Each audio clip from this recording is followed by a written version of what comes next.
Bismillahirrahmanirrahim. Ya baik, Assalamualaikum warahmatullahi wabarakatuh.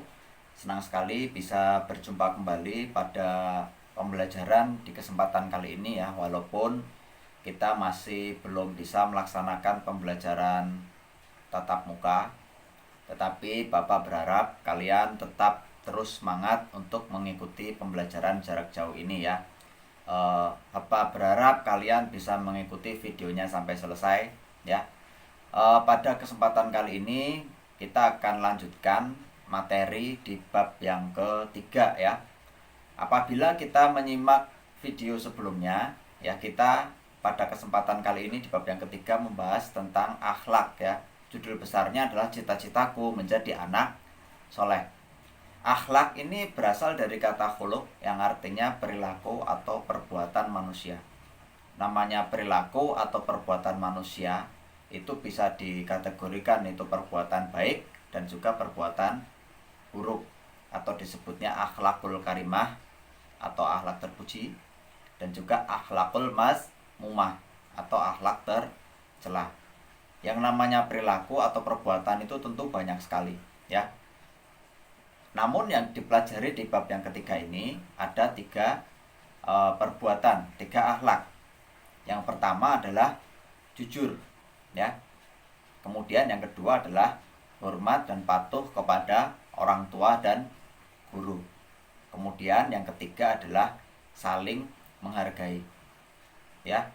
Maka yang fokus akan kita bahas pada bab yang ketiga ada tiga sikap itu. Tetapi sikap tentu banyak sekali ya. Sikap terpuji itu banyak sekali, sikap tercela juga banyak sekali. Namun yang kita pelajari pada bab yang ketiga ada tiga itu. Mungkin langsung saja yang pertama ya. Yang pertama akan kita bahas yaitu adalah tentang sikap jujur ya. Tentu sikap jujur ini bukan sesuatu hal yang baru lagi buat kalian ya, buat kita. Karena sikap jujur atau kata-kata jujur ini sudah kita gunakan sehari-hari ya. Kata jujur itu sudah kita gunakan sehari-hari, jadi Bapak mungkin tidak perlu menjelaskan maknanya panjang lebar, kalian juga sudah paham maksudnya ya. Jujur lawan katanya adalah dusta atau bohong ya.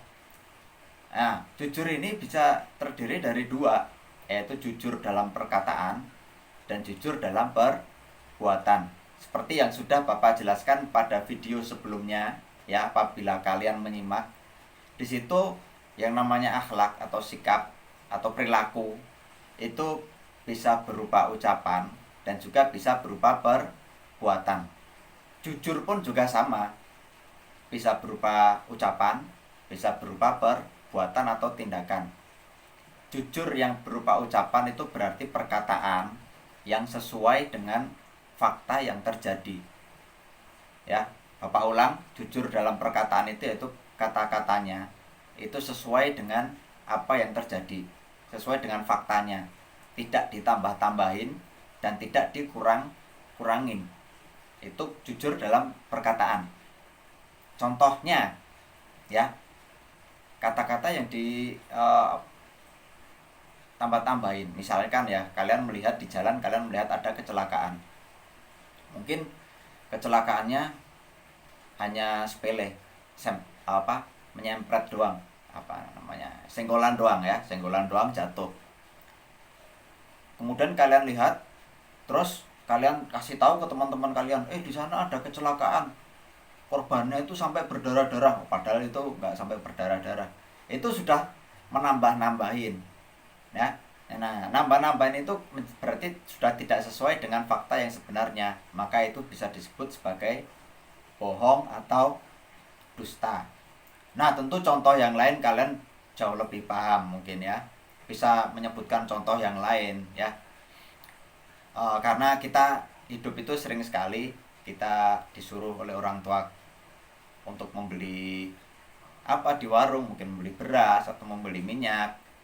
Itu kalau yang kita lakukan itu sesuai dengan yang sebenarnya, itu berarti jujur. Sesuai dengan sebenarnya gimana? Ya misalnya ditanya tadi harga minyaknya berapa, ditanya sama ibu kalian, misalnya kalian dibawain uang 10.000 untuk beli minyak. Minyaknya harganya cuman 8.000 katakanlah ya. Kalian pergi ke warung beli minyak 8.000, kemudian pulang sampai rumah ditanya sama ibu kalian, berapa harga minyaknya nak? Harganya 10.000. Oh, berarti nggak ada kembalian ya? Ya udah, terima kasih kata ibu kalian. Padahal kalian sudah untung 2.000, tapi dengan cara yang tidak sesuai dengan aslinya, karena aslinya faktanya kan cuma 8.000, kalian bilang 10.000. Itu kan berarti namanya dusta atau bohong. Nah, kalau yang nggak bohong ya harganya 10.000, harganya 8.000, bilang harganya 8.000 mah. Ini ada kembaliannya 2.000. Nah, nanti kalau sama mama kalian, ya udah kembaliannya buat kamu, itu halal buat kamu. Tapi kalau nggak dikasih ya udah nggak usah berharap, karena itu memang bukan hak kalian ya. Nah, itu contoh perkataan, jujur dalam perkataan yang kadang dalam kehidupan sehari-hari kita suka gagal, suka suka kita langgar. Maka kemarin kalau kita nyimak video yang kemarin ya, tujuan pembelajaran akhlak itu sebenarnya tujuan utamanya bukan mendapatkan nilai 100. Justru tujuan utamanya adalah adanya perubahan sikap atau perilaku di dalam diri kita. Yang tadinya mungkin berani berbohong, terus karena belajar akhlak jadi enggan untuk berbohong, jadi jujur, lebih jujur lagi. Nah, itu fungsinya belajar akhlak tuh di situ ya. Ya, ada perubahan perilaku. Nah, kemudian jujur dalam perbuatan. Contohnya seperti apa jujur dalam perbuatan? Tadi kalau lawan katanya dari jujur tadi adalah bohong ya. Itu dalam kata-kata. Jadi bohong itu kan kata-kata.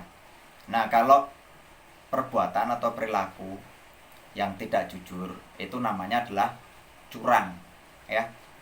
Nah, tentu kata curang ini juga bukan sesuatu hal yang baru lagi. Tentu kalian sudah tahu maknanya curang itu apa ya. Nah, curang itu adalah perbuatan yang tidak jujur, namanya curang. Bagi murid-murid yang laki-laki yang suka main bola atau suka nonton bola, itu kalian bisa lihat di situ ketika mungkin ada pemain yang mengejar bola, sama-sama mengejar bola. Yang satu kalah lari. Kemudian dia dengan cara yang curang menjegal, menekel pemain lawannya sehingga pemain lawan jatuh, dia bisa mendahului. Itu disebutnya curang atau pelanggaran. Sama wasit bisa dikasih kartu kuning, lebih parah lagi dikasih kartu merah. Namun ada juga yang curangnya itu ketika dia mendribble bola di depan kotak penalti, pura-puranya jatuh. Padahal nggak ada yang jegal dia, nggak ada yang nekel dia, pura-pura jatuh supaya wasit melihat itu pelanggaran, dikasih penalti. Itu juga merupakan kecurangan. Curang ya, jadi itu bukan kata-kata, bukan berupa kata-kata, tapi berupa perbuatan. Perbuatan atau perilaku yang tidak jujur, namanya curang. Loh, kalau di kehidupan kita sehari-hari, misalnya kalian sedang main petak umpet katakanlah ya, main petak umpet bareng sama teman-teman kalian, kalian dapat giliran jaga ya. Ketika kalian tutup mata gini, matanya ngintip, kemudian nyari teman-temannya pada sembunyi di mana ya. Oh, di sana, di sana. Setelah selesai menghitung, kalian sudah tahu sembunyinya di mana aja. Nah, itu kalian sudah berbuat yang namanya curang atau tidak jujur ya. Jadi Bapak ulang lagi tadi, jujur itu ada dua, yaitu yang pertama adalah jujur dalam berkata-kata atau berbicara. Yang kedua adalah jujur dalam perbuatan ya. Jadi ada dua, jujur dalam perkataan dan jujur dalam perbuatan. Nah, kemudian jujur itu juga bisa ditujukan kepada siapa saja. Jadi kalau tadi adalah jujur dalam perkataan dan jujur perbuatan, ini jujur itu bisa ditujukan kepada siapa saja. Itu ada tiga ya. Yang pertama itu jujur kepada Allah. Yang kedua jujur kepada diri sendiri. Dan yang ketiga adalah jujur kepada orang lain. Jujur kepada Allah contohnya seperti apa? Yaitu hubungan antara manusia dengan Allah Subhanahu wa taala. Lah, contohnya ya ketika sholat, ketika berdoa, itu hatinya itu ya benar-benar berdoa. Oh, karena banyak sekali ini ketika pelajaran di kelas ya, ketika pelajaran di kelas kemudian bapak meminta kalian untuk berdoa, anak-anak ayo kita awali pelajaran pada pagi hari ini dengan baca doa. Ada yang berdoa beneran, ada yang cuman gini doang tapi nggak tahu yang ngomongnya apa, ada bahkan yang sambil ngobrol. Nah itu contoh tidak jujur kepada Allah ya. Artinya kalau kamu benar-benar berdoa meminta ya harus dari hati, tidak tidak cuman mulutnya saja yang meminta kepada Allah, ya Allah berikanlah aku rezeki kepahaman, tapi hatinya tidak. Itu kan namanya tidak jujur kepada Allah ya. Yang kedua, jujur kepada diri sendiri. Lah contoh jujur kepada diri sendiri itu seperti apa? Nah, kadangkala kita itu bisa ya. Kadangkala kita itu sebenarnya bisa. Tapi kita sudah keburu membohongi diri sendiri dengan berkata, ah pasti aku tidak bisa nih. Ah aku nggak bisa kalau kayak gini susah. Seperti itu namanya membohongi diri sendiri. Yang akhirnya melakukan perbuatan kecurangan tadi. Melakukan perbuatan curang karena merasa dirinya tidak bisa, padahal sebenarnya dirinya bisa, tapi karena tidak mau jujur kepada dirinya sendiri akhirnya mengatakan pada dirinya, ah pasti nggak bisa, mending aku berbuat curang saja, misalnya akan mau ujian besok, mau ujian, mau ulangan gitu ya. Sebenarnya kalau dia belajar bisa, tapi dia bilang sama dirinya sendiri, ah nggak bisa pasti, akhirnya berbuat curang aja lah besok. Nah itu akhirnya beneran besoknya dia berbuat curang dan ataupun nggak belajar, akhirnya nilainya jadi jelek dan sebagainya, itu karena tidak jujur kepada diri sendiri. Dan yang ketiga itu adalah jujur kepada orang lain. Nah ini adalah contohnya banyak sekali, kayak uh, disuruh sama orang tua kalian untuk beli minyak tadi contohnya ya, kemudian berbohong, harganya 8.000 bilangnya 10.000 biar dapat uang 22.000 buat jajan, itu kan namanya bohong ya. Jadi jujur kepada orang lain, jujur kepada diri sendiri, dan jujur kepada Allah. Tiga itu ya. Lawan katanya tadi Bapak ulang tadi, lawan katanya jujur dalam perkataan itu adalah bohong atau dusta. Sedangkan kalau jujur dalam perbuatan itu lawannya berarti adalah curang. Nah kemudian makna hikmah ya. Hikmah apabila kita itu selalu berbuat jujur atau berperilaku jujur, itu hikmahnya apa bagi diri kita ya. Itu uh, luar biasa sekali. Jadi Nabi Muhammad itu mendapatkan gelar Al-Amin, yang artinya adalah orang yang dapat dipercaya, karena sejak kecil ya, bahkan sejak kecil Nabi Muhammad itu tidak pernah sekalipun berbohong ya. Makanya dapat gelar Al-Amin, yang artinya dapat dipercaya ya, karena nggak pernah bohong Nabi Muhammad itu. Apapun yang dia diamanahkan kepada Nabi Muhammad dilaksanakan dengan sebaik-baiknya. Nah, makanya Nabi Muhammad mendapatkan gelar Al-Amin. Nah hikmahnya apabila seseorang itu jujur, itu dia jadi dipercaya oleh orang lain ya, diberikan kepercayaan oleh orang lain. Itu harganya sangat mahal sekali. Kepercayaan dari orang lain itu harganya sangat mahal sekali. Nah kalian kalau sudah tidak dipercaya sama teman kalian, maka teman kalian akan merasa enggan untuk bermain dengan kalian. Nah, seperti contoh tadi ketika kalian bermain petak umpet, ini contoh kecil, contoh sederhana saja ya. Contoh sederhana, ketika kalian main petak umpet kemudian kalian curang, maka teman-teman kalian akan merasa kalian nggak mau main sama itu, dia curang mainnya, males akhirnya kalian tidak punya teman ya, nggak punya teman. Makanya jujur itu harganya mahal, karena kalian akan mendapatkan kepercayaan. Kalau kalian jujur, kalian akan mendapatkan kepercayaan dari orang lain, yaitu teman kalian, entah itu guru kalian, entah itu orang tua kalian. Selama kalian jujur, maka kalian akan mendapatkan kepercayaan, dan kepercayaan itu harganya mahal. Karena kalau sudah nggak dipercaya lagi, ya udah, kalian mau ngapa-ngapa juga, mau main juga nggak ada yang mau nemenin, karena dianggap curang lah dia, enggak main sama dia curang orangnya gitu kan. mau main bola misalnya, kalian pengen main bola, ngajak teman kalian gak mau, kamu mainnya curang, nah kalau mulu dari belakang sebagainya ya. Nah itu hikmahnya ya. Jadi hikmah eh, jujur yang paling utama itu adalah mendapatkan kepercayaan dari orang lain.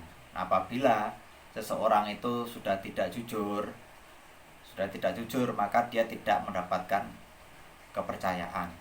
Nah tentu efek yang lainnya yaitu setiap kita, kalau ada yang dusta atau bohong, setiap kali kita bohong, setiap kali kita dusta, maka seperti yang sudah Bapak jelaskan pada video sebelumnya ya, akan mendapatkan catatan amal keburukan yang disebut sebagai dosa.